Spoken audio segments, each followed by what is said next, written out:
Bonjour, bonjour, bienvenue sur Coco TV pour une nouvelle présentation. Aujourd'hui, on s'attaque à un sac de transport signé Thermaltake. C'est marqué sur le côté de la petite poche. Alors, c'est un sac qui vise les personnes qui vont en LAN et qui permet de mettre beaucoup de choses. Alors, un petit tour rapide. À l'extérieur, nous avons donc sur le dessus une grande poche. Ici, une petite poche avec la fermeture éclair là et une autre ici. Et pareillement sur le côté avec une fermeture éclair et une ici. Il y en a une autre sur le derrière, mais on verra ça un peu plus tard. Alors aujourd'hui on ne va pas charger le sac, on va plutôt le vider pour voir ce que nous avons pu mettre à l'intérieur. Donc pour ouvrir c'est très simple, on enlève éventuellement les attaches, on ouvre la fermeture éclair et voici le contenu. Nous y avons mis un écran de 22 pouces, hop, on s'en débarrasse, bien entendu avec son pied. Ensuite, une petite tablette tactile, à savoir que dans cette poche, on peut mettre un ordinateur en 13 pouces, par exemple en 14, ça commence à être très serré. Ici, un casque. Alors, c'est pas un modèle gamer, comme on peut le constater, mais ça permet de se donner une petite idée.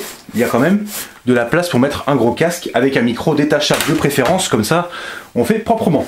De ce côté, une manette,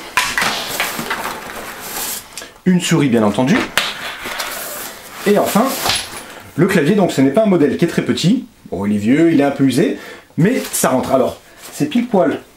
On va le voir, il y a une petite chose importante à savoir, pardon pour la caméra, c'est qu'ici, en fait, le sac, hop, je vais m'avancer. La couture ne va pas jusqu'au bord, donc on a moins de place de ce côté qu'à l'avant, tout simplement. Alors, c'est pratique. Ça permet de bien bloquer les choses, mais là par exemple pour le réclusat c'était pile poil et l'écran il rentre mais il déforme énormément le sac, donc c'est pour ça que nous l'avons installé à l'avant, mais on va quand même privilégier ici pour un écran afin de mieux le protéger, le dos étant ici. Alors on va vous montrer pourquoi, parce qu'en fait les protections sont quand même assez légères à l'intérieur,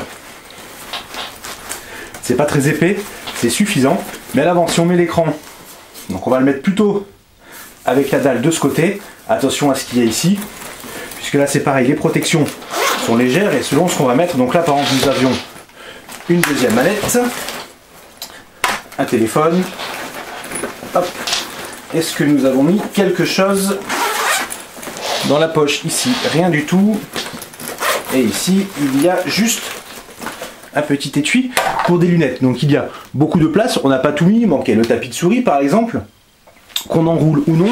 Alors si on enroule, on peut le mettre dessous, par exemple, on le bloque, on serre, et il n'y a pas de problème. Donc là, on va en revenir sur le dos, puisqu'on voit que la fermeture éclair a sauté. Alors ça, c'est dommage, mais j'ai pas été très tendre avec le sac, à savoir que normalement, eh bien, la fermeture éclair est parfaitement en place, on n'a pas eu de problème. Plutôt parce que le sac a quand même été testé longuement, et en fait, en ouvrant le dos, c'est génial, on a, alors on voit pas très bien, on va le baisser, voilà, petit contre-jour, en fait on a des bretelles avec un dos légèrement molletonné qui permet de porter le sac sur le dos, ou alors on utilise la poignée ou la bandoulière qui est ici. Alors pour le dos, c'est pas pratique, il y a ça, mais Thermaltake a pensé à tout, on enroule,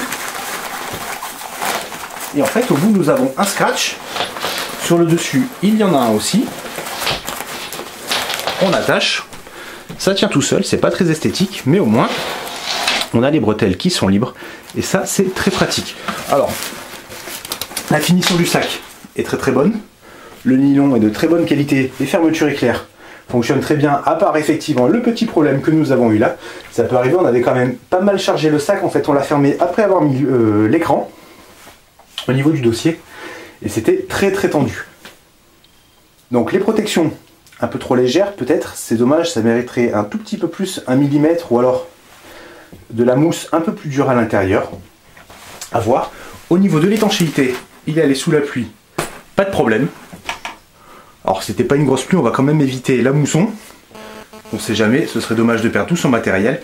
Pour le reste, on voit ça dans le test en détail avec du texte et des photos. Bonne journée à tous!